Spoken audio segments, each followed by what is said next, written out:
merbiaring calaret tanuning dawa ing gelap.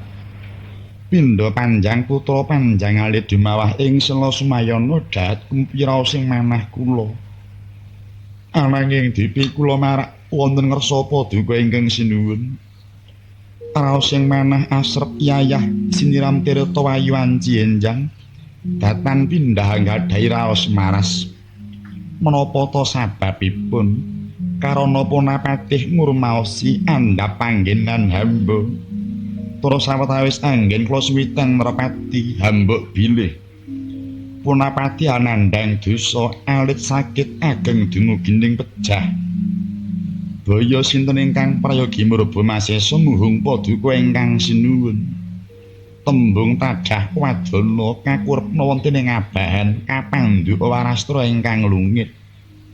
Sampun to ingkang siyang sanadyan toratri sampun kula unjukaken wonten ngarsa paduka ingkang sinuwun persasat sarah mungging laut ulam mungging rampat dan sumangga anggen paduka badhe murba dhateng punapatih kawula nuwun.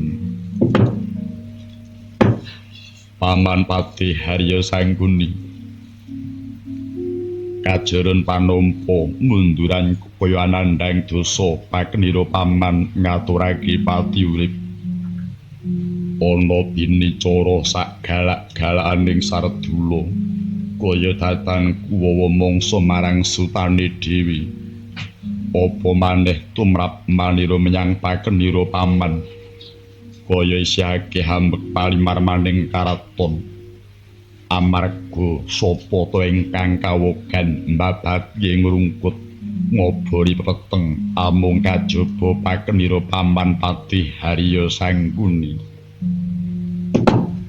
Kawula nuwun inggih sinuwun saklangkung bingah raos sing manah dene punapatih kinajek sasamining adasih.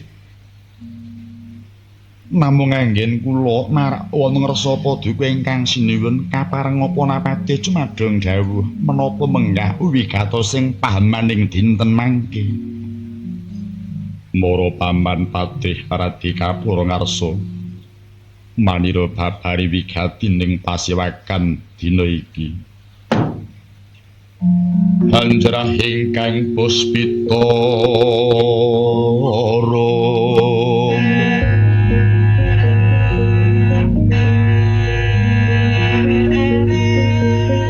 kasiliring samirana